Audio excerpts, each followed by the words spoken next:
un policier qui arrive tout doucement en fin de carrière, qui est très amer vis-à-vis de lui-même et de la vie en général.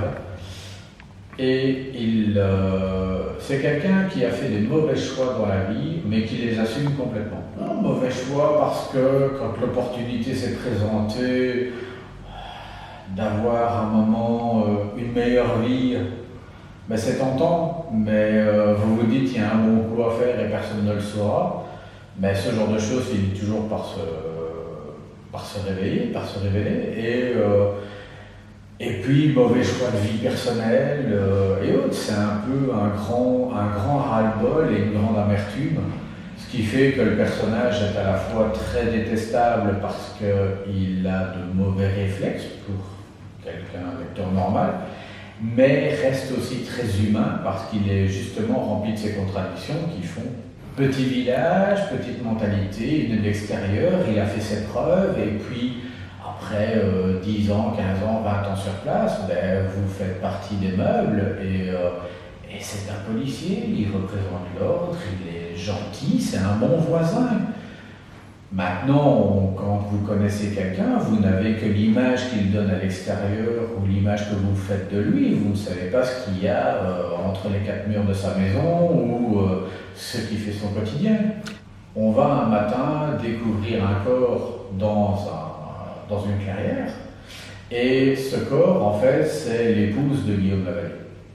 Et il l'avait caché à ses collègues, à tout le monde, en fait, que son épouse était partie depuis plusieurs jours, parce que mésentente de couple, etc.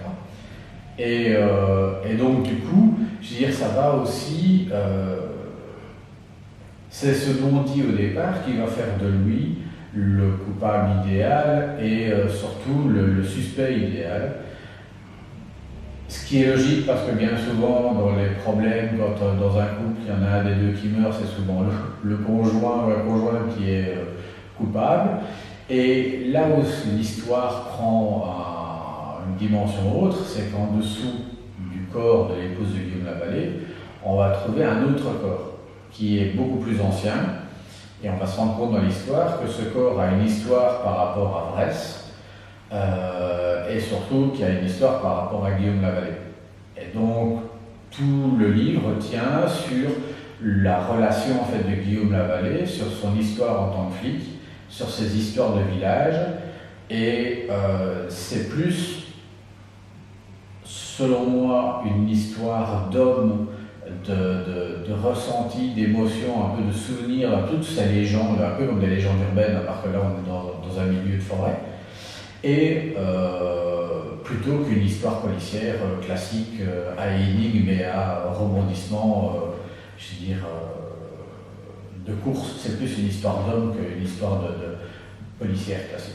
Et je savais par des contacts avec notamment Francis Groff ou autres qu'en fait, quand on écrit donc, dans la collection Noir Corbeau,